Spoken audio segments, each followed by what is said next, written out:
አታውደልድሉ፣ አትንከራተቱ፣ በጊዜ አግቡ። እድሜያችሁ ሲደርስ በስርዓት ክርስቲያኗን አግባት፣ ክርስቲያኑን አግቢው። አብራችሁ ሰርታችሁ ደጉ፣ ተመረቁ፣ ተባረኩ። ዝሙትን ሽሹት፣ ርቁት፣ ራቁት፣ ተጸየፉት። ዛሬ እኮ በየሜዳው ነው አስከሬን የሚወድቀው አይደለም እንዴ? ደም በከንቱ ይፈሳል፣ የሰው ልጅ ያልቃል።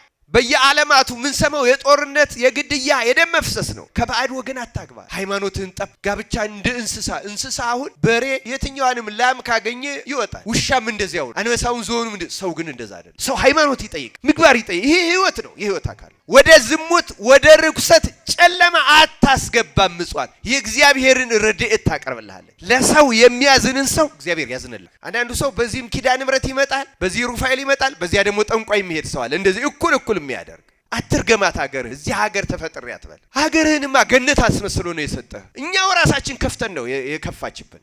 ደም አፈሰስንባት፣ መሬቱ እህል በረከት እንዳይሰጥ ከለከለ። ክፋት ዘራንባት፣ እሾህ አሜከላ ታብቅልብህ እንዳለው ለአዳም ዛሬም እሾህ አሜከላ የምትሆነው በኃጢአታችን ምክንያት ብቻ ነው። ምጽዋትም በመጸወት ጊዜ በገንዘብህ አትዘን። በኋላ አንድ ነገር ሲቸግርህ ይህም ባልሰጠው ኑሮ ለዚህ የሆነ ነበር ብለህ አትጸጸት ማለት ነው። ሰይጣን ተንኮለኛ ነው። ለጊዜው ሀብት ይሰጣል፣ የሆነ ነገር ይሰጣል፣ በጠንቋዩ የተነገረው እውነት ያስመስላል። ሰይጣን በጣም አሳሽ ተንኮለኛ ብልሃተኛ ነው። ያለ አባት ያሳደገችህን እናት አክብራት።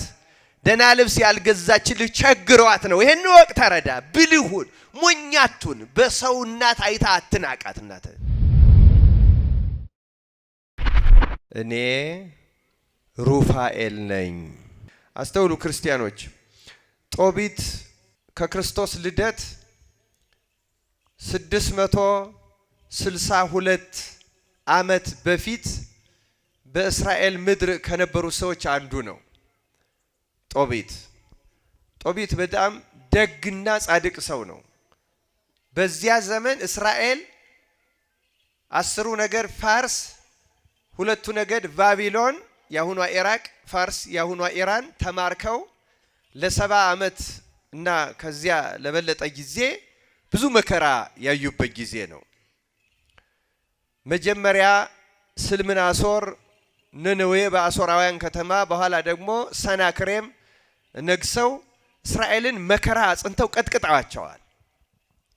በተለይ ስልምናሶር ብዙ እስራኤልን ገሎ አስከሬናቸው መንገድ ላይ እየጣለ መከራ እያሳየ እያሰቃየ የግፍ ይፈጽም የነበረ ሰው ነው እና ጦቢት ደግሞ እግዚአብሔርን ፈጽሞ የሚፈራ ሰው ስለሆነ ምን ያደርግ ነበረ? ንጉስ በህጋቸው በስርዓታቸው ንጉስ የገደለው ማንም አንስቶ መቅበር አይችልም በሀገራቸው። ጦቢት ግን እግዚአብሔርን የሚፈራ ሰው ስለነበረ ንጉስ የገደለውን ሰው ተደብቆ የብዙዎቹን አስከሬኖች ሰብስቦ ቤት ደብቆ ይውልና ሌሊት ብቻውን በጨለማ እያለቀሰ ብቻውን በግፍ የተገደሉትን ሰዎች ይቀብር ነበረ። ምጽዋት የሚሰጥ ደግ እጅግ ፈሪሃ እግዚአብሔር ያለው በጣም ደግ ክርስቲያን ነው የነበረው ጦቢት። ግን በዚህ የምርኮ ጊዜ እሱም ተማርኮ ወርዶ አብሮ ከሆነ ወገኖቹ ጋር ስቃዩን ይካፈላል። ጻድቃን በምርኮም በረሃብ ጊዜ ለብቻቸው አይተርፉም። ግን በዘመኑ ከነበረው መከራ ደግሞ ረድኤተ እግዚአብሔር ትከልላቸዋለች። አብርሃም የመሰለ ጻድቅ ተሰዷል፣ ወደ ግብጽ ወርዷል፣ ወደ ጌራራ ሄዷል። ይስሐቅ ተሰዷል፣ ያዕቆብ ተሰዷል፣ 12ቱ ነገድ ተሰደዋል። ግን ረሃብና ችግር በሀገር በዓለም የመጣው ባያልፋቸውም እነሱ በረድኤተ እግዚአብሔር ተከልለው ግን ያልፉታል። የቅዱሳን ታሪክ የሚያስረዳው ያንን ነው። እና ጦቢትም ተሰዷል፣ በስደት ውስጥ ነው የነበረው። ግን ረድኤተ እግዚአብሔር ጠብቆት። ለምንድነው ረድኤተ እግዚአብሔር የጠበቀው?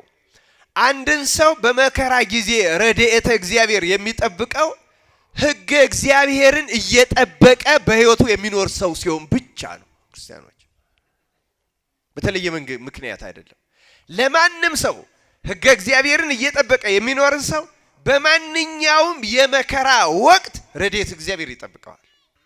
ሕጉን ጠብቀን በሕጉ ለመጠበቅ ያብቃን። ቅዱስ ባስልዮስ እንደሚላቸው ሕግጋትን የምንጠብቃቸው አይደሉም የሚጠብቁን ናቸው እንጂ ይላል። ሕግጋት ለምን ምንድነው የምንጠብቃቸው? በአነጋገር እንጠብቃቸዋለን ሲባል ለዚያ የእግዚአብሔር ቃልና ምክር እንታዘዛለን፣ በህይወታችን ለመፈጸም እንተጋለን ማለት ነው እንጂ ሕግጋት እንስሳን እንደምንጠብቅ የምንጠብቃቸው አይደሉም። አይታመሙም፣ አይሞቱም፣ ምንም አይሆኑም። ግን ምክራቸውን ለሚፈጽም ሰው ሰውየውን ይጠብቁታል ይላል። ሕግጋት ይጠብቁናል እንጂ አንጠብቃቸው ክርስቲያኖች። እና ጦቢት ሕገ እግዚአብሔርን ስለሚጠብቅ ይጠብቁት ነበረ። ታዲያ በዚያ በሚኖርበት ሀገር እንዲህ ያለ ሲኖር አንድ ቀን ከእስራኤል አበይት በዓላት አንዱ በሆነው በበዓለ 50 ዕለት አንድ ነገር ተፈጸመ። በዓሉን አክብሮ መጥቶ በዓሉን አክብሮ እንዳው በስደት ነው ያሉ የተለየ ምኩራብ ምን የላቸውም፣ የተለየ አከባበርም የላቸውም። ግን አከበረው እሱ እግዚአብሔር በፈቀደለት መጠን አክብሮ ተመልሶ ውሎ ወደ ማታ ወደ 10 ሰዓት ምሳውን ሊበላ ምግብ ቀርቦለት እንደተቀመጠ ልጁ ከውጭ ገብቶ አንድ ነገር ነገረው።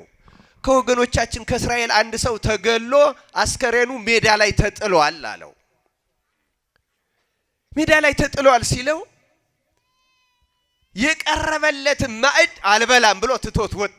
እንደዚህ እናደርጋለን እኛ እግዚአብሔርን ከመፍራት የተነሳ። የማናውቀው ሰው እኮ ነው የማናውቀው ሰው እግዚአብሔርን የሚያመልክ መሆኑ ብቻ የተነገረን ሞቶ አስከሬኑ ተጥሏል ሲባል ያን አስከሬን ሳልቀብር አልበላም አለና የቀረበለትን ማዕድ ውሎ አንድ ጊዜ የሚበላትን ምግብ ትቷት ወጣ። ከሰው ተደብቆ ተጠንቅቆ ረድኤተ እግዚአብሔርን ጠብቆት ያን አስከሬን ወስዶ ደበቀ። ማታ ቆፍሮ ቀበረው። ገላውን ታጥቦ በእስራኤል ትውፊት አስከሬን የነካ ስለሚረክስ ገላውን ታጥቦ ምግብ በላ። አሁንም አስከሬን የነካ ሰው መንጻቱን ለመፈጸም እለቱን ወደ ቤቱ ገብቶ ስለማያድር ከቤቱ ወጥቶ ከእድሞ ከግንብ ስር ተኛ። እንቅልፍ ሲወስደው ለካ አይኑ ተገልጦ ኑሯል። ግንቡ ላይ ያሉ አሞሮች ኮሱበትና ኩሳቸው አይኑ ላይ አርፎ በጣም ከባድ ብልዝ አውጥቶ አይኑን ሁለቱን አይኑን አጠፋው። ያን ጻድቅ ሰው ጻድቃን ገድለኞች ናቸው፣ መከራ አያጣቸው። አይኑን አጠፋው፣ አይነ ስውር ሆነ። አይነ ስውር ሲሆን ጦቢት እድሜው መጽሐፍ ቅዱስ 58 ዓመቱ ነበረ ይላል። ስንት ዓመቱ ነበር አልኳችሁ? የ58 ዓመት ሰው በሆነበት ጊዜ አይኑ ጠፋ። አይኑ ጠፍቶ እግዚአብሔርን እያመሰገነ ኖረ። በኋላ ግን የእስራኤልን መከራ አልቀላለ። ስደቱ ምርኮ ተፈጽሞ ወደ ሀገራቸው አልገቡም። መከራውም አልቀነሰም። አረጀ እና ልክ አይኑ ከታወረ በኋላ እንደገና እግዚአብሔር ሌላ 58 ዓመት ሰጥቶት በአይነ ስውርነቱ ከኖረ በኋላ በእርጅናው ዘመን ጦቢት አንድ ነገር አሰበ። ያሰበው ሐሳብ ምንድነው? በምርኮ ወደዚህ አሁን ወዳለበት አካባቢ ሲመጣ ከነበረው ሀብት ንብረት ብዙውን አንድ ዘመዱ ምድያም የሚኖር ገባኤል የሚባል ሰው ጋር በአደራ ገንዘቡን አስቀምጦ ነበረ እና አሁን መሞቻዬ ደርሷል ደክም ያለው አለና ወደ እግዚአብሔር ጸለየ። እግዚአብሔር ሆይ በቃ ይበቃኛል፣ ነፍሴን ውሰድ፣ ይብቃኝ፣ ይሄ መከራ ህይወት ይብቃኝ፣ ምን ነው ተውከኝ፣ ጥራኝ፣ አንተ ነፍሴን ውሰድ ተቀበል አለና ጸለየ። በእምነት ስለሚጸልይ እግዚአብሔር እንደሚሰማው ያምናል። ግን የዚያ ጊዜ ጸሎቱ ምሬት ያለበት ነው። በቃኝ ውሰደኝ አለና ወደ እግዚአብሔር ጸለየ። ይሄን ስለ ጸለየ እንደሚሞት ስላሰበ ያስቀመጠውን ባደራ ንብረቱን ለአንድ ልጁ ለጦቢያ ሳያወርሰው ማለፉን አሰበና ልጁን ጠራው። ማንን? ጦቢያ። አባትየው ጦቢት ነው፣ ልጁ ጦቢያ ይባላል። ጦቢያን ጠራውና ይህን ገንዘብ እንዲያመጣ ሊመክረው አሰበና መጀመሪያ ምክር መከረው ልጁን ገንዘቡን አምጣ ከማለቱ በፊት። መጽሐፈ ጦቢት ምዕራፍ 4 ላይ እንዲህ ይላል የእግዚአብሔር ቃል። ስሙ ይሄን ምክር፣ እግዚአብሔር አይነ ልቡናችንን ያብራልን። ጦቢትም በዚያች ቀን በሜዶኑ ሰው በገባኤል ዘንድ አደራ ያስጠበቀውን የብሩን ነገር አሰበ ይላል። ሜዶን ነው ያለበት ሀገር። እነሆ ልሙት ብዬ አሰብሁ፣ ልጄን ጦቢያን ጠርቼ የማልነግረው ምንድነው ሳልሞት የማልነግረው ስለምንድነው ብሎ አሰበ። ጠርቶ ልጄ፣ ተመልከቱ የመጀመሪያው ምክሩ አባት ለልጁ የመከረው ምክር። የዚህ ዓመት ጦቢት በመንፈስ የሁላችንም አባት ስለሆነ እኛ እንደ ልጆች ሁላችንም የአባት ምክር እንስማ። አሁን እንዲህ ይለዋል፣ ልጄ አለው አባቱ፣ በሞትኩ ጊዜ አክብረህ ቅበረኝ፣ እናትህንም ጠብቃት፣ በሕይወትም በኖርህበት ዘመን ሁሉ አክብራት፣ የወደደችውንም አድርግላት፣ አታሳዝናት። ልጅ በማህፀንም በማህፀን ሳለ በአንተ ብዙ መከራን እንደተቀበለች አስብ። ይህን አስበህ በሞተችም ጊዜ ከኔ ዘንድ በአንድ መቃብር ቅበራት አለው ይላል። የሚያሳዝን ምክር። በተለይ ወጣቶች ስሙ፣ ሰንበት ተማሪዎች ስሙ። በእውነት እንዴት የአባት ልጁን እንደሚመክረው ወላጆችም ስሙ። ልጆቻችሁ ምን እንደምትመክሩ እንዴት እንደሚመከር ልጅ አድምጡ ከመጽሐፍ ቅዱስ። እናትህን አክብራት። ወጣቶች እናታችሁን አክብሩ፣ አታሳዝናት። በማህፀን ሳለህ አንተ ብዙ መከራ እንደተቀበለች አስብ። ስለዚህ እኔን ጥሩ አድርገህ ቅበረኝ አለው። እሱ በመንገድ የተጣሉትን ሁሉ ሲቀብር የኖረ ሰው ስለሆነ አክብረህ ቅበረኝ። ስለ ራሱ ያለው ይሄን ብቻ ነው። አክብረህ ቅበረኝ። ልጆች ወላጆቻችሁን አክብራችሁ ለመቅበር እግዚአብሔርን ለምኑት። በእውነት ወላጆች ልጆቻችሁን አሳድጋችሁ ድራችሁ ኩላችሁ ጎጆ አስወጥታችሁ ለማየት እግዚአብሔርን ለምኑት።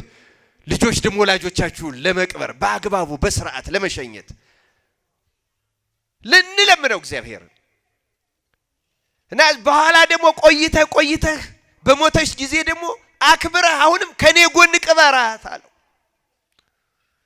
ከጎን ለመቀባበር ያብቃን በእውነት። ዛሬ እኮ በየሜዳው ነው አስከሬን የሚወድቀው አይደለም እንዴ?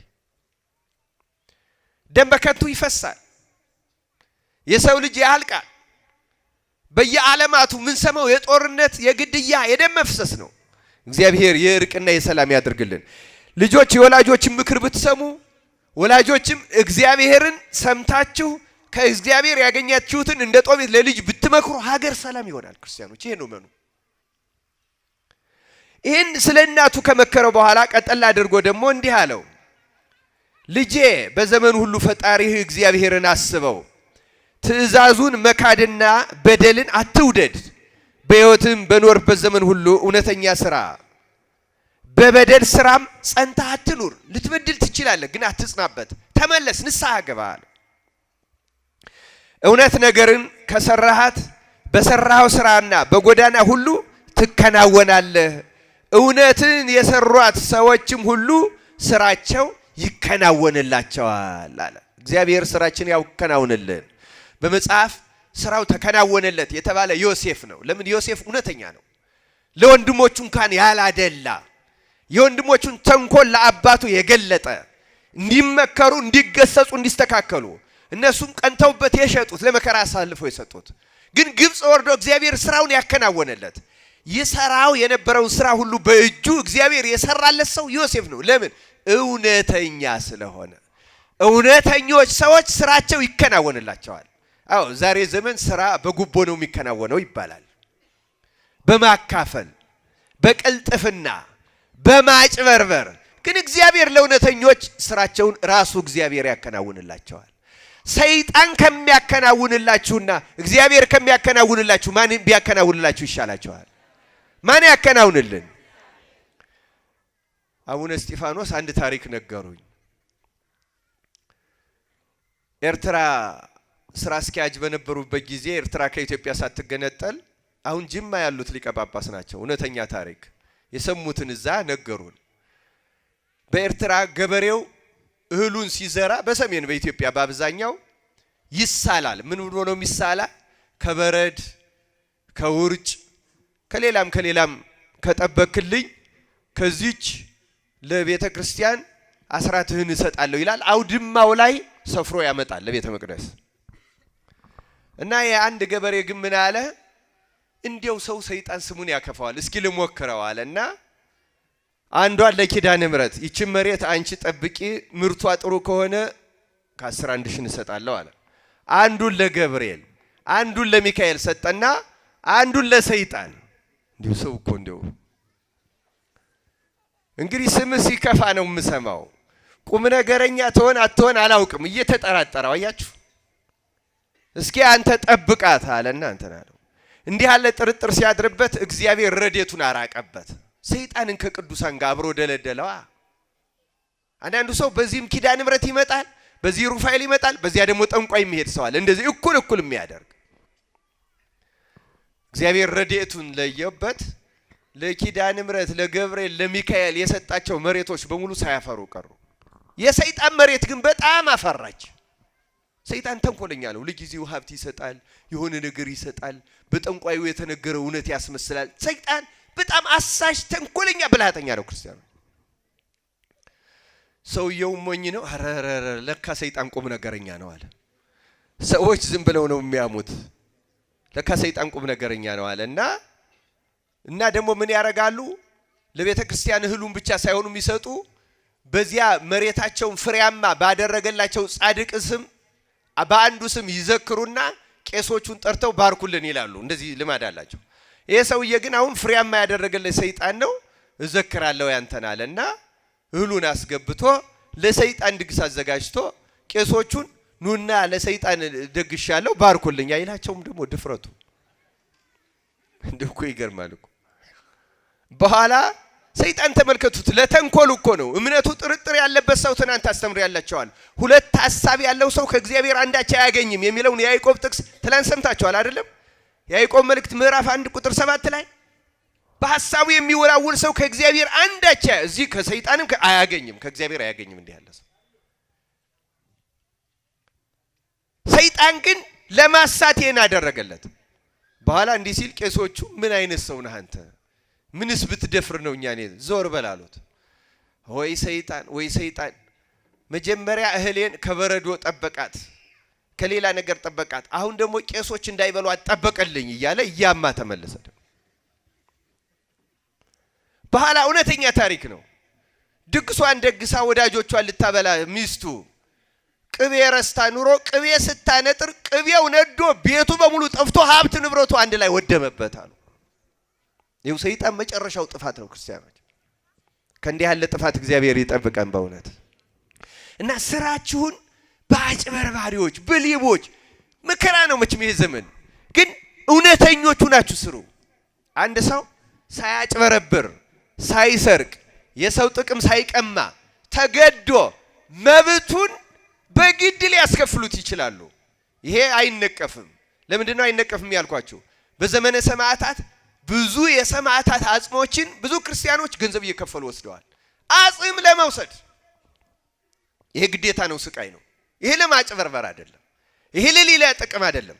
መብታቸውን የተፈጥሮ መብታቸው ሁሉ በገንዘባቸው እንዲገዙ የተደረጓሉ። ይሄ የግፍ ግፍ ይባላል። ይሄ ግፍ መፈጸም ነው። ሰው በዚህ አይወቀስም። ግን ለማግኘት ለጥቅም ብሎ የሚያጭበረብር እና እግዚአብሔር ስራችንን ያከናውንልን። ጦቢት ጦቢያን የሚለው ይሄንን ነው። እግዚአብሔር እውነተኛ ከሆንክ እግዚአብሔር ያከናውንልሃል። ሐሰተኛ ከሆናችሁ ሰይጣን እንደዚህ እንደ ኤርትራው ሰውዬ እንደ ሌሎቹም ጊዜያዊ ሀብት ይሰጣቸዋል፣ አንዳንድ ነገር ያደርግላቸዋል። ግን ትጠፉበታላችሁ። እንኳን ነፍሳችሁ ስጋችሁ አይጠቀምበትም። ክርስቲያኖች በእውነተኛው መንገድ ሄደን ለመጠቀም ያብቃን በእውነቱ። እና ምክሩን ስሙ ከገንዘብህም ምጽዋት ስጥ ይለዋል። ሶስተኛው ይሄ ነው። መጀመሪያ ስለ እናት መከረው፣ ሁለተኛ ስለ እውነተኛ ስራ መከረው፣ ሶስተኛ ስለ ምጽዋት ይመክረዋል። የዓመቱ ማጠቃለያ ነው። እነዚህም ምክሮች ለማስታወስ ለመተግበር ያብቃን እግዚአብሔር። እናትህን አጥብቃ አክብራት። ወጣት ደሃ እናትህን አክብራት። ያለ አባት ያሳደገችህን እናት አክብራት። ደህና ልብስ ያልገዛችልህ ቸግሯት ነው። ይሄን ወቅት ተረዳ። ብልሁን ሞኛቱን በሰው እናት አይታ አትናቃት። እናትህን በሰዎች እናት እያነጻጸረ እናቱን እንደሚንቅ የተረገመ ሰው የለም። እናትህን አክብር። አድምጥ ክርስቲያን፣ እናቱን የጠላ ሰው፣ እናቱን የማያከብር ሰው፣ ከእርሷ በመወለዱ እንደተጎዳ የሚያምን ሰው፣ ይሄ እግዚአብሔርንም የካደ ሰው። እናትህ የሥጋ እናትህ፣ እናትህ ሀገርህ፣ እናትህ ቤተ ክርስቲያንህ፣ እነዚህን አክብር። እናትህ ድንግል ማርያም፣ አራቱን እናትህን አክብር። አራቱን እናቶችህን የወለደችህን እናትህን ካከበርክ አገርህን ታከብራታለህ በእርግጠኝነት። አትርገማት አገርህን። እዚህ ሀገር ተፈጥሬ አትበል። ሀገርህንማ ገነት አስመስሎ ነው የሰጠህ። እኛው ራሳችን ከፍተን ነው የከፋችብን። ደም አፈሰስንባት፣ መሬቱ እህል በረከት እንዳይሰጥ ከለከለ። ክፋት ዘራንባት፣ እሾህ አሜከላ ታብቅልብህ እንዳለው ለአዳም ዛሬም እሾህ አሜከላ የምትሆነው በኃጢአታችን ምክንያት ብቻ ነው። አትርገም አገርህን፣ አትጥላ። ይሄ ሀገር አትበል፣ ይሄ አካባቢ አትበል፣ ይሄ ሲዳሞ አትበል፣ ይሄ ወላይታ አትበል፣ ይሄ ጎጃም፣ ይሄ ጎንደር አትበል። አትናቅ፣ አገርህን አትጣል፣ ኢትዮጵያን አትናቅ።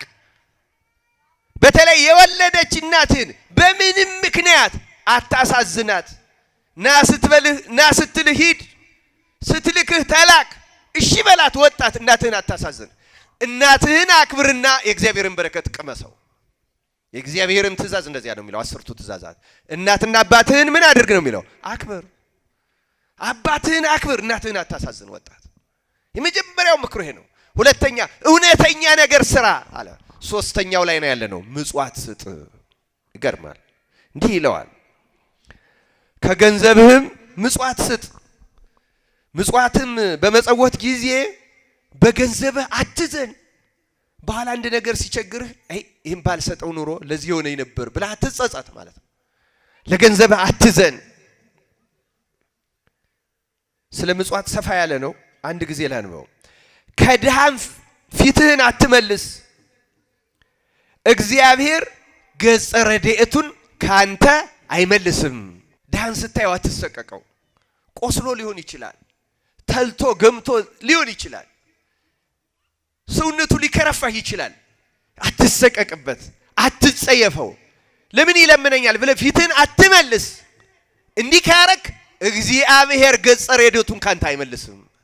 ከሰው ላይ ፊትህን ከመለስክ እግዚአብሔር ካንተ ይመለሳል። ክርስቲያኖች አድምጡ። ያለህን ገንዘብ የተቻለህን ያህል ምጽዋትን መጽውት። ምጽዋት መመጽወት ድልብን ታደልብልሃለችና ጥቂቱም ቢሆን ምጽዋት ለመመጽወት በገንዘብህ አትዘን። ምጽዋት በመከራ ቀን ከሞት ታድናለችና ወደ ጨለማ ይገቡ ዘንድ አታሰናብትም። አያችሁ፣ በመከራ ቀን የምታድነው ምጽዋት ናት። ወደ ጨለማ፣ ወደ አለማወቅ የህሊና ጨለማ፣ ወደ ክህደት ጨለማ፣ ወደ ኑፋቄ፣ ወደ ጥርጥር ጨለማ፣ ወደ ዝሙት፣ ወደ ርኩሰት ጨለማ አታስገባም። ምጽዋት የእግዚአብሔርን ረድኤት ታቀርብልሃለች። ለሰው የሚያዝንን ሰው እግዚአብሔር ያዝንለታል። አታስገባም። ምጽዋት ለሚያደርጋትም ሰው ሁሉ በእግዚአብሔር ዘንድ ደግ ስጦታ ናት። ልጄ ይለዋል፣ ይህን አድርግ።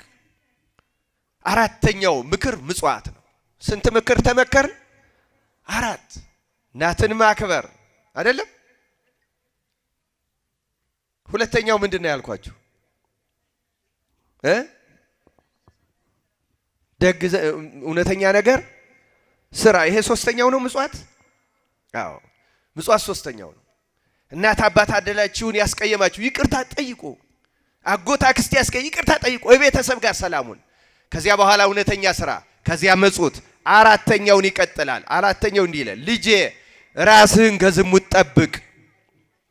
ከአባቶች ልጆች ወገን አስቀድመ ሚስት አግባ።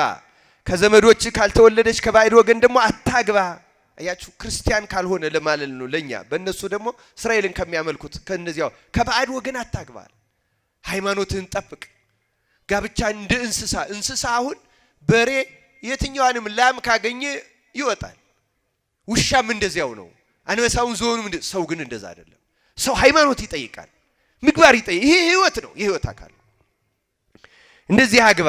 እኛ ደጋግ ከሚሆኑ ከጥንት ጀምረው ከነበሩ ከአብርሃምና ከኖህ ከያዕቆብ ከይስሐቅ የተወለድንና ከባዕድ የተወለደች አታግባ። ልጄ ሁሉም ከአባቶቻቸው ልጆች ሚስት እንዳገቡ አስብ። ልጆቻቸውም እንደተባረኩ የልጅ ልጆቻቸው ምድር እንደወረሷት አስብ። ሃይማኖትን ጠብቀ ብታገባ ዘር ይባረካል። ልጅህ የልጅ ልጅ ይባረካል። ርስት እንደወረሱ አስብ። ግብጽ እንኳን ተሰደው ርስት ወርሰዋል። በእውነቱ ይህን አስብ አለው። ይህን እንድንፈጽመው እግዚአብሔር ይርዳን። አራተኛው ይሄ ነው፣ ከዝሙት መጠንቀቅ፣ እውነተኛ ጋብቻን መመስረት። አታውደልድሉ፣ አትንከራተቱ። በጊዜ አግቡ። እድሜያችሁ ሲደርስ በስርዓት ክርስቲያኗን አግባት፣ ክርስቲያኑን አግቢው። አብራችሁ ሰርታችሁ ደጉ፣ ተመረቁ፣ ተባረኩ። ዝሙትን ሽሹት፣ ርቁት፣ ራቁት፣ ተጸየፉት። አምስተኛውን ይቀጥላል።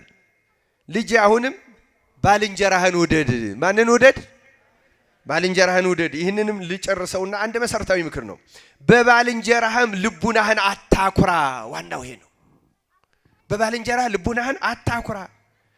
ከወገኖች ልጆች ሴቶች ልጆች ከወንዶች ሴቶች ልጆች ሚስትን አግባልና ትዕቢት ካለች አለ፣ ትዕቢት ካለች ዘንድ ውርደት አለች፣ ብዙ ሁከትም አለና። ሁከት ካለች ዘንድ ችጋር አለች፣ ብዙ ችግርና ጦም አዳር አለችና። ልጄ በባልንጀራህ ልቡናህን አታኩራ ይላል። ይህንም እንድንፈጽመው እግዚአብሔር ይርዳን።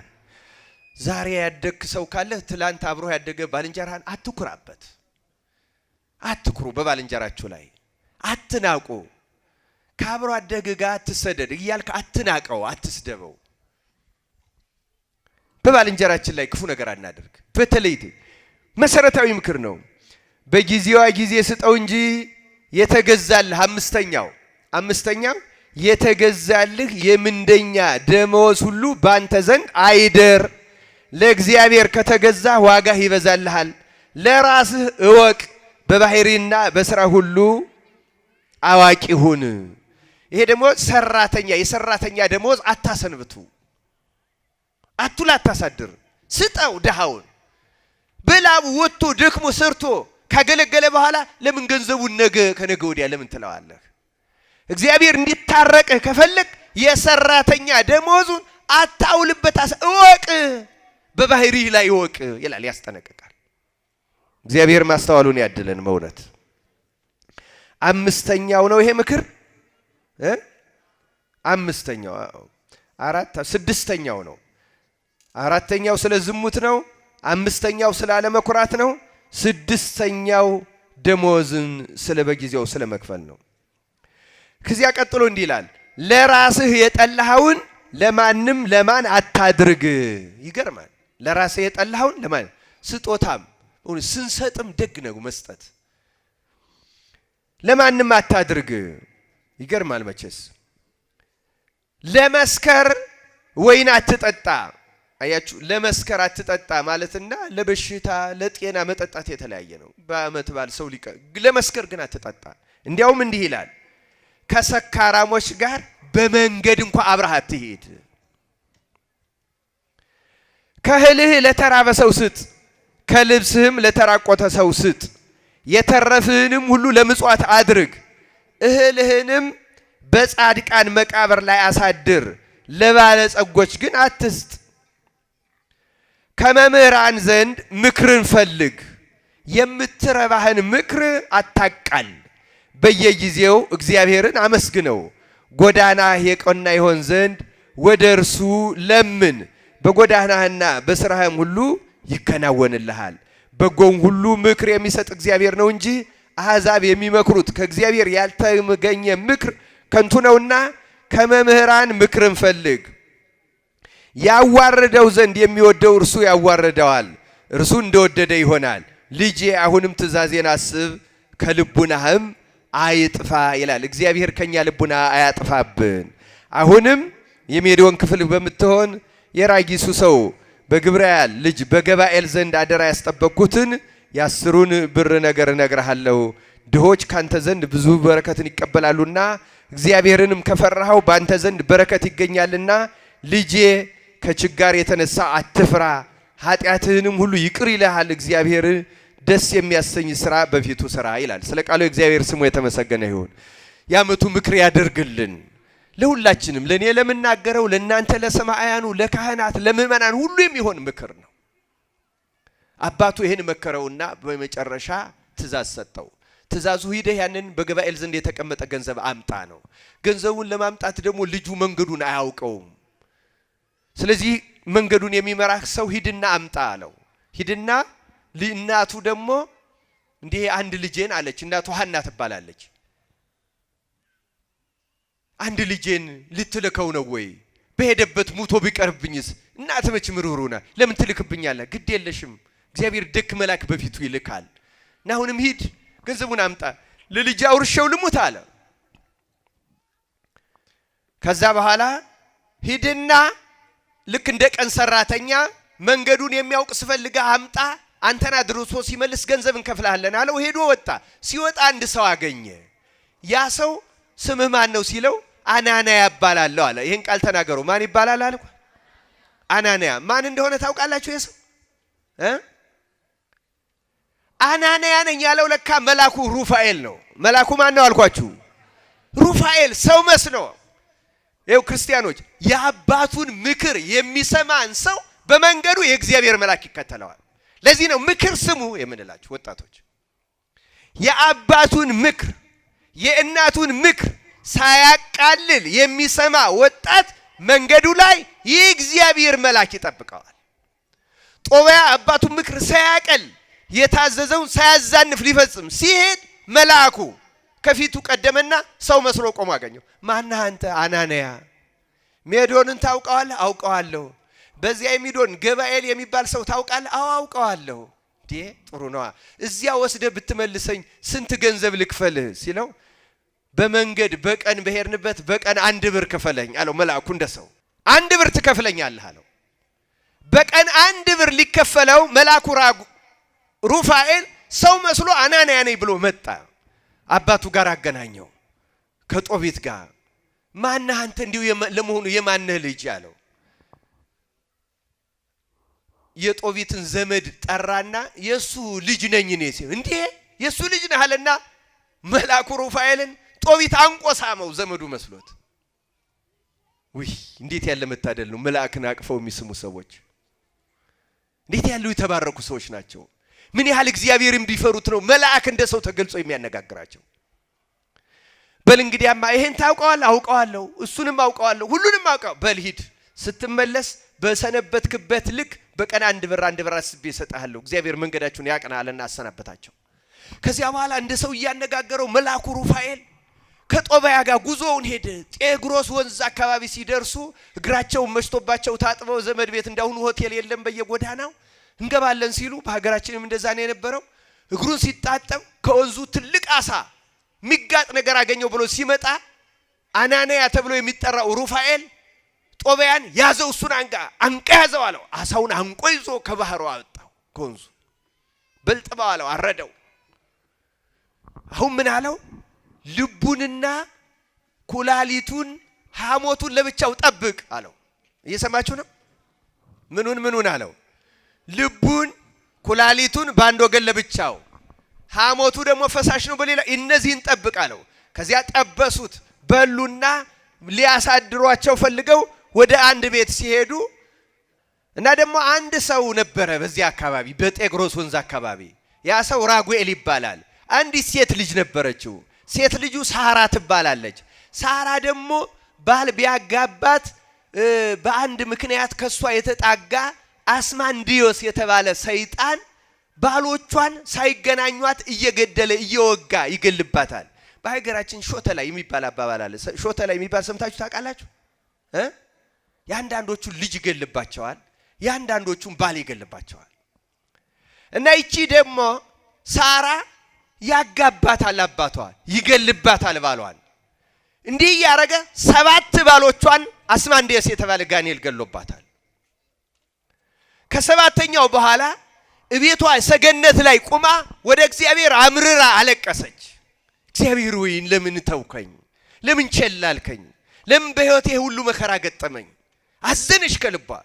ከዚህ በላይ ምን ይሆናለሁ? እባክህ ነፍሴን ውሰድ፣ ነፍሴን ተቀበል ግደለኝ ብላ ጸለየች።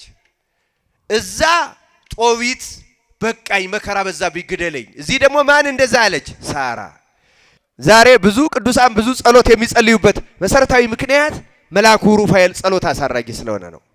እግዚአብሔር ደግ ደግ ጸሎታችንን በመልአኩ ሩፋኤል አሳርጎ መልሶ ይክፈላል። እና ሳራም ይሄን ጸለያ ነበረ። ሩፋኤል ጸሎታቸውን አሳርጎ ከእግዚአብሔር ዘንድ እንዲረዳቸው ስልጣን ስለተሰጠው ነው ለካ ከዚህ የጀመረው። ከዚያ እግዚአብሔር ሲገቡ ሳራ ተነስታ አገለገለቻቸው። ናራ አናንያ ነኝ ያለው ሩፋኤል ምን አለው? ይቺ ልጅ ከወገኖችህ ናት። እንግዲህ አባቱ ስለሚስት የመከረው ምክር ቅድም አንብቤላችኋለሁ አይደለም? ይቺ ላንተ ጥሩ ልጅ ናት፣ ሚስት ትሆንሃለች። እና ራጉኤል ጠየቃቸው፣ ከየት ነው የመጣችሁ? ከዚህ ሀገር። እንዴ በዚህ ሀገር ጦቢት የሚባል ዘመድ ነበረኝ፣ ታውቁታላችሁ ወይ? እንዴ አዎ የሱ ልጅ ነኝ። ተነስቶ ሳማቸው። ራጉኤል ደስ አለው፣ ደህንነቱን ሰማ፣ አለቀሰ። ባል አባትህ ታዲያ ጦቢት ደህና ነው ወይ ሲለው፣ አባቴ ደህና ነው ግን አይነ ስውር ሆኖ ሲለው፣ ደግሞ አይነ ስውር መሆኑን ሲሰማ አለቀሰ። ራጉኤል ወይኔ ወንድሜ ብሎ አለቀሰ፣ አዘነ። ከዚያ በኋላ ዝምድና አላቸው፣ በዝምድና ይጋባሉ። እስራኤል ከአሕዛብ ጋር ላለመጋባት ይችን ልጅ ሚስት ትሆነኝ ዘንድ ስጠኝ ብለህ ጠይቀው አለው መልአኩ። አናንያ ሲጠይቀው እሰጥህ ነበረ፣ ሚስት ትሁን ግድ የለም እህትህ ናት፣ ግን እሷ ያገቡ ሁሉ ይሞታሉ፣ እንዳትሞታ ግድ የለህም ስጠኝ፣ እንዳትፈራ አለው። እና በእሷ ያለው ሰይጣን አስማ እንዲወስ ነው። እሷን ወስደ መኝታ ቤት ስትገባ መጀመሪያ ቅድም ከአሳው ያወጣኸውን ልቡንና ኩላሊቱን ዕጣን ጨምረህ አጢስና ወደ እግዚአብሔር ጸልይ አጢስበት። ይሄን ጢስ ያ ሰይጣን አይወደውም፣ ወጥቶ ልቋት ይሄዳል አለው። ግድ የለህም አለው። በል አንድ ቤት ይዛህተኛ አለው። ልክ ጦቢያ ሚስቱን አገኘ። እንዳሁኑ አይነት የሰርግ ስነ ስርዓት የለም፣ በባዕድም በስደትም ነው ያሉት።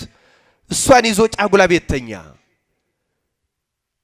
ሩፋኤል ወይም አናንያ እንደነገረው ልቡንና ኩላሊቱን ከዕጣን ደባልቆ ወደ እግዚአብሔር ጸልዮ ሲያጥስ 7 ባሎቿን የገደለባት ያ ክፉ ጋኔል አስማንዴዎስ ለቋት ወጣ። መልአኩ ሩፋኤል ደግሞ ያን ጋኔል ወሰደና አስሮ አጋዘው ይላል መጽሐፍ ቅዱስን አንቡት። እዚሁ ላይ መጽሐፈ ጦቢትን ታገኙታላችሁ። ራጉኤል ግን ሐሳብ አልለቀቀውም። ጧት በሌሊት ቀድሞ ተነሳና ልጅ ልኮ እስኪ ሙቱ አድሮ ይሆን አይሆን ከሞተ ሰው ሳይነሳ በሌሊት እንዲቀብረው አይታችሁ ንገሩኝ ብሎ ልጅ ሲልክ ከሚስቱ ጋር ተኝቶ በአንድነት በሰላም አለ። እግዚአብሔርን አመሰገነው። ከዚያ በኋላ እግዚአብሔርን አመሰገነና ሰርግ አደርጋለሁ 14 ቀን ከዚህ አትወጣም ቁጭ በል አለቅ። ኧረ አባቴ ልኮኛል፣ ወደ ሜዶን እንሄዳለን፣ ከገባኤል ዕቃ አምጣ ብሎኛል ቢለው፣ ኧረ በፍጹም ልጄን ትዳሯን ከሚያውክ በሽታ ፈውሰሃታል፣ ጥሩ ትዳር መስርተህልኛል፣ አሁን ሰርግ አትንቀሳቀስም በፍጹም አለው። ሳምንት ተቀምጦም ልቀቀኝ ቢለው አለቅህም አለው። በኋላ ጦቢያ ምን አደረገ? ያንን አብሮት የሚሄደው መንገደኛ አናንያን ማን እንደሆነ እስካሁን አላወቀም። እባክህ አንተ መንገዱን አውቀዋለሁ ብለሃል፣ አባቴ የሰጠኝን ይሄን ልዩ ማህተም ያለው ደብዳቤ ይዘህ ወርቁን ገንዘቡን አምጣልኛል። እሺ ሄዳለሁ አለና መልአኩ ሩፋኤል መልእክተኛ ሆኖ ሄዶ ገባኤል ዘንድ ሄዶ መልእክቱን አድርሶ ደብዳቤውን አስነብቦ የአደራ ዕቃውን ጠይቆ ደህንነቱን ተረድቶ ዕቃውን ይዞ ተመለሰ። ሲመለስ 14 ቀን ሰርጉን ጨርሷል። የጦቢያ እናት ደግሞ ይኸው ልጄን አትላከው እያልኩ ልከህ ይኸው ሞቶ ቀረ ልጄ እያለች እየወጣች በየቀኑ ታለቅሳለች።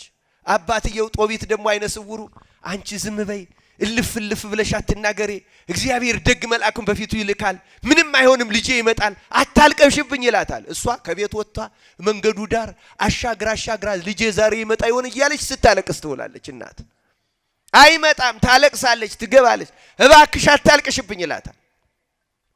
14ቱ ቀን ተፈጽሞ መልእክቱን ይዞ ሩፋኤል ከተመለሰ አናንያ ከተመለሰ በኋላ ጦቢያ ሚስቱን ይዞ ደሞ ራጉኤል ለሀብት ተጨማሪ ሀብት በጋብቻ ስለመሰረቱ በሷ በሳራ ፈንታ ብዙ ሀብት ሰጠው ጨመረለት።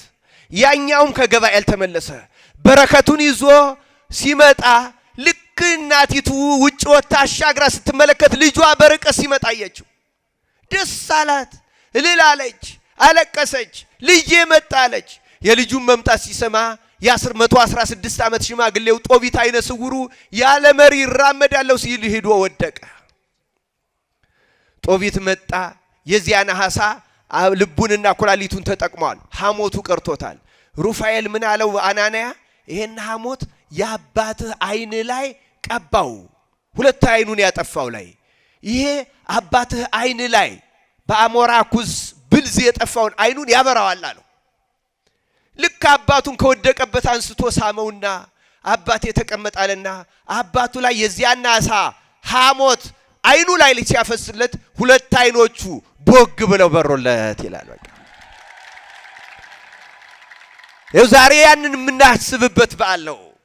ነሐሴ 3 ቀን ጳጉሜ 3 ቀን የቅዱስ ሩፋኤል ቅዱስ ሩፋኤል በእውነት የነሱን ጸሎት እንዳሳረገ ያሳረግልን። ሳራን እንደፈወሰ በትዳር ችግር ውስጥ ያላችሁትን ትዳራችሁን የሚበጠብጠውን ሰይጣን አስማንዲዮስም ባይሆን ብዙ አይነት ሰይጣን ያለ ቅዱስ ሩፋኤል አስሮ ይጣለላችሁ። በእውነት ክርስቲያኖች እንደ ጦቢት አይኑ የጠፋ የደከመ ያዘነ ሽማግሌ አባት ያለላችሁ ቅዱስ ሩፋኤል ይጎብኝላችሁ። በእውነት ይጎብኘን ቅዱስ ሩፋኤል። ዛሬ ብዙ ነገር የተፈጸመበት ልት ብዙ የሚፈጸምበት ነው። ተመልከቱ። ጦቢት በ116 ዓመቱ አይኑ ዳነ። ሳራ ተፈወሰች። ጦቢያ ልጁ ትልቅ ትዳር አገኘ። ከዚያ በኋላ ደስ አላቸው። ይህን ሁሉ ያደር ታሪኩን ምን እንደሆነ በሙሉ ለአባቱ ሲነግረው አባትየው ጦቢት በጣም ተደሰተና ለልጁ ለጦቢያ እንዲህ አለው፣ ልጄ ይህን ሰው ይህን አናንያ በቀን 1 ብር እንከፍልሃልና ያልነው ያደረገልን ነገር ግን ብዙ ነው።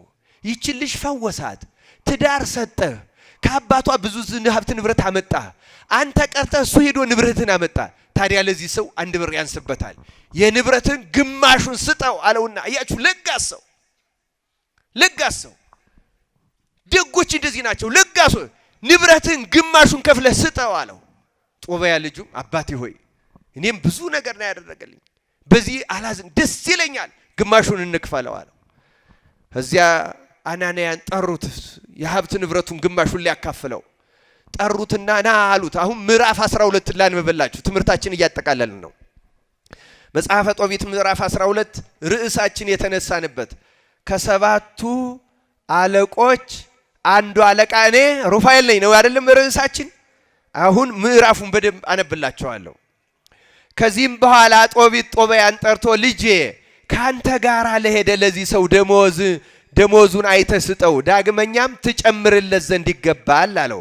ጦቢያም አባቱን ወደ አንተ በደህና መልሶልኛልና ሚስቴንም ፈውሷታልና ብሩንም አምጥቶልኛልና እንደዚሁም ሁሉ አንተንም ፈውሶሃልና የገንዘቤን እኩሌታ እንኳ ብሰጠው የሚጎዳኝ የለም አለው። አባቱም እውነት ተናገርክ አለው። ያንንም መልአክ ጠርቶ ከናንተ ጋር ያመጣሁትን የገንዘቡን እኩሌታ ሁሉ ይዘህ በተድላ በደስታ ሂድ አለው። ሰው መስሎት። አሁን ተመልከቱ። ከዚህ በኋላ ሂድ አለው። ሩፋኤልም የዚያን ጊዜ ሁለቱን ሁሉ ጦቢያንና ጦቢትን ጠርቶ ቆይታ አድርጎ እግዚአብሔርን አመስግኑት አላቸው። ማነው አሁን የሚለው? ማነው ይሄን የሚለው? መልአኩ ሩፋኤል፣ የኛ መልአክ ረድኤቱ አይለየን። እግዚአብሔርን አመስግኑት አላቸው። ለእርሱም ተገዙ፣ ለስሙ ምስጋና አቅርቡ፣ ስላደረገላችሁ በጎ ነገር ሁሉ በሰው ሁሉ ፊት እመኑበት። በሰው ሁሉ ፊት ምን አድርጉበት አለ? እመኑበት። እግዚአብሔርን አመስግኑት፣ ስሙንም አመስግኑ። የእግዚአብሔርን ክብር ሥራ በክብር ተናገሩ፣ ታምራቱንም ግለጡ፣ ለእርሱ መገዛትንም ቸል አትበሉ። የመንግስትን ምስጢር ሊሰውሩት የእግዚአብሔርን ሥራ ግን በክብር ሊገልጡት ይገባልና አከባብራችሁ ግለጹት፣ መከራም እንዳታገኛችሁ በጎ ሥራን ስሯት። ጸሎት ይህን ምክር የሚሰጠው መልአኩ ሩፋኤል ነው። የመልአኩ ሩፋኤል በረከቱ ምክሩ በሁላችን በህሊናችን ይጻፍልን ይደርብን። ጸሎት አለ። ተመልከቱ፣ አድምጡ። ጸሎት ከምጽዋትና ከፍቅር ከእምነትም ነገር ጋር ያማረ የተወደደ ነው። አያችሁ፣ ጸሎት መሰረታዊው ጸሎት ነው ማለት ነው። ግን ጸሎት ከምን ጋር አለ? ሰምታችኋል አይደለም? ጸሎት ከምን ጋር? አንደኛ ከምጽዋት፣ ሁለተኛ ከምቅን ከፍቅር፣ ሶስተኛ ከእምነት።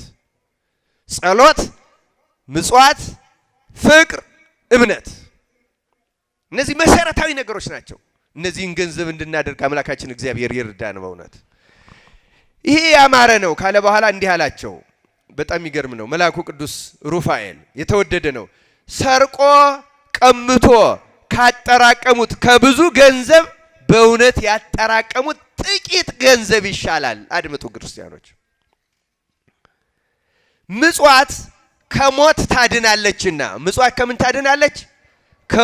ከሞት ታድናለችና ከኃጢአትም ሁሉ ታነጻለችና። ይገርማቸዋል። ናቡከደነጾር መንግስቱ እንደሚጠፋ እሱም አውሬ ሆኖ ሳር እንደሚግጥ ዳንኤል ህልሙ ከተረጎመለት በኋላ በምን ልድን እችላለሁ ሲለው የመከረው ምክር አንድ ነበረ። ምጽዋት መጽውት እግዚአብሔር ኃጢአትን ይቅር ይላል። ገንዘብ የሚወድ ሰው ግን ለምጽዋት እጁ አይፈታም። እና ናቡከደነጾር ከርሞ በዚህ ሰዓት እንደ አውሬ ሳር ትግጣለ ስላለው ብልጥ የሆንኩ መስሎት ሌላ ከተማ ሄዶ አመት ተቀመጠ። እዚያ ከተማ ሲሆን የሚድን እዚህኛው ሲሆን አውሬ የሚሆን መስሎት ከአመት በኋላ ይሄ ነብይ የነገረኝ ነገር ሳይሆን ቀረ ብሎ ወደ መጀመሪያ ከተማው ሲመጣ እግዚአብሔር አውሬ አድርጎ 7 አመት ሳር አስጋጠው። ምጽዋት ታድንሃለች እያለው ምጽዋት ኃጢአት ታስተሰርያለች። ክርስቲያኖች አካፍሉ፣ እናካፍል ሁላችንም ከአቅማችን። እና እንዲህ አለው ምጽዋት እንደው በጣም ይገርማል እኮ ታነጻለች፣ ከኃጢአትም ሁሉ ታነጻለችና ወርቅ ከማርለብ ምጽዋት መስጠት ይሻላል። ምጽዋትና ጽድቅንም የሚያደርጉ ሰዎች ሁሉ ለራሳቸው ሕይወትን ያገኛሉ። የሚበድሉ ሰዎች ግን ሰውነታቸውን ይጠሏታል። እነሆ ነገሩን ሁሉ ከናንተ አልሰውርም፣ የመንግስት ምስጢር ምን ብያቸዋለሁ? ይሄን ቅድም ታስታውሳላችሁ? የመንግስትን ምስጢር ሊሰውሩት ያማረ ነው፣ የእግዚአብሔርን ተአምራት ግን በክብር ሊገልጡት ይገባል እላቸዋለሁ። የዚያን ጊዜ ግን አለ ሩፋኤል ምራትህ ሳራና አለው ለጦቢት የልጁ ሚስት ማለት ነው ምራት፣ አንተ በጸለያችሁ ጊዜ የልመናችሁን ነገር ወደ እግዚአብሔር አደረሱ። አንተም ሬሳ በቀበርክ ጊዜ ካንተ ጋር ነበርኩ። ደግ ከሚሰራ ሰው የእግዚአብሔር መልአክ አይለይም።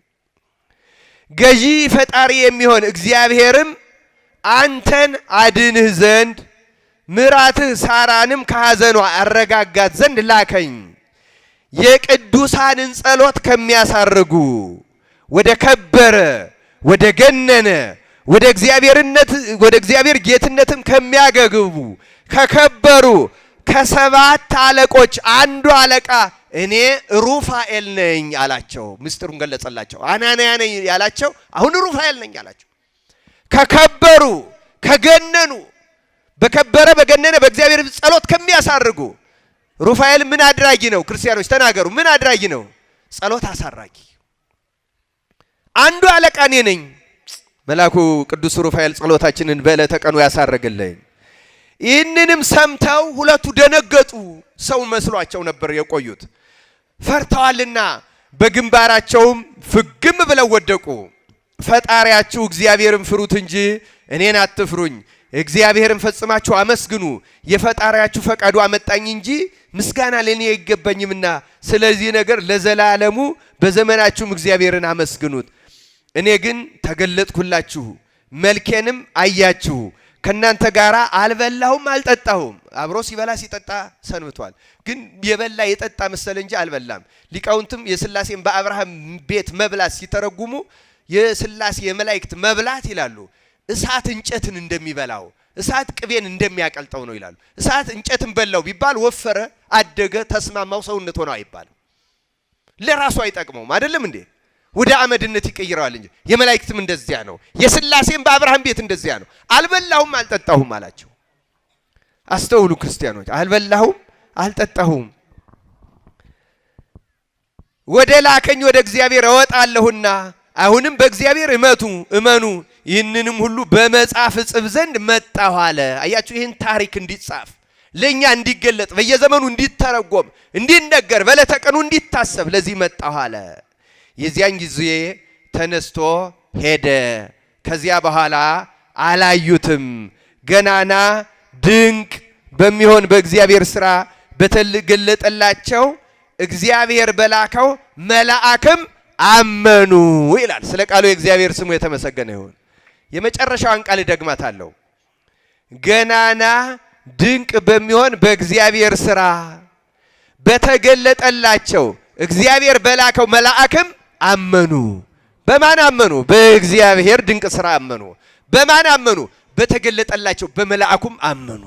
ኦርቶዶክሳውያን በመላእክት አማላጅነት ተራዳይነት እናምናለን አናምንም?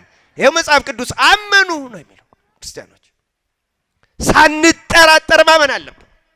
መላእክት ፈጣሪዎች አይደሉም። መላእክት መልእክተኞች ናቸው፣ እንደስማቸው ግን ረዳቶች ናቸው። ጸሎት ያሳርጋሉ፣ ተልከው መጥተው ይፈውሳሉ፣ ያድናሉ፣ ይታደጋሉ፣ ታዳጊዎች ናቸው። ቅዱስ ሩፋኤል ሳራን እንዳዳነ ጦቢትን እንደፈወሰ የጦባያን ጋብቻ እንደባረከ የእኛን ሕይወታችን ይባርክልን። የተወደዳችሁ የእግዚአብሔር ቤተሰቦች የዛሬው ቀን የዚህ በዓል ቀን ነው። የዛሬው ቀን የጦቢት የሳራ ወለተ ራጉኤል የጸሎት እርገት የጸሎት መልስ ውጤት የሁለቱ ፈውስ የጦቢያና የሳራ ጋብቻ የጦቢት ፈውስ የአይን ብርሃን መብራት መጽናናት መረጋጋት ያገኙበት ዕለት መታሰቢያ በዓል ነው። ዛሬ ቅዱስ ሩፋኤል በመላው ዓለም ለሚያምኑበት ይህን ያደርጋል። ፈታዊ ማህፀን ነው። የብዙዎቹን ማህፀን ይከፍታል። መካኖቹ እንዲወልድ ያደርጋል። እንስሳ ሁሉ የእንስሳትን የበጎችን የከብቶችን ሁሉ የሚባረከው ቅዱስ ሩፋኤል ነው። በቁስል በበሽታ ላይ የተሾመ መልአክ ነው። በሽተኞችን ሁሉ ይፈውሰን። በልጅ ማጣት የምታዝኑት ሁሉ ገድለ ድርሳነ ሩፋኤልን ጸልዩ፣ ድገሙ። ማህፀናችሁ ይከፈታል። የተባረከ ልጅ ይሰጣቸዋል። በሀገራችን ብዙ ተአምራት ተፈጽመዋል። መልአኩ ቅዱስ ሩፋኤል በአማላጅነት ሁላችን ይጠብቀን። አሁን ሀገራችን ቁስለኛ ናት፣ ይፈውሳት። ሀገራችን ደም ይፈስባታል። እውነት ታርቆን ሳራንና ጦቢትን እንዳረጋጋ የሀገራችን እናቶች በልጅ ሞት የሚያለቅሱትን በወጣቶች እልቂት የሚያለቅሱትን አባቶች መልአኩ ቅዱስ ሩፋኤል ያረጋጋልን። ይኸው እግዚአብሔርን ፈርቶ የሚኖር ሰው እንደ ጦቢት እንደ ጦቢያ እግዚአብሔር ይጠብቀዋል። በባዕድ ሀገርም በመከራም በችግርም በስደትም ጊዜ ይጠብቀዋል። ክርስቲያኖች እግዚአብሔር እንፍራው።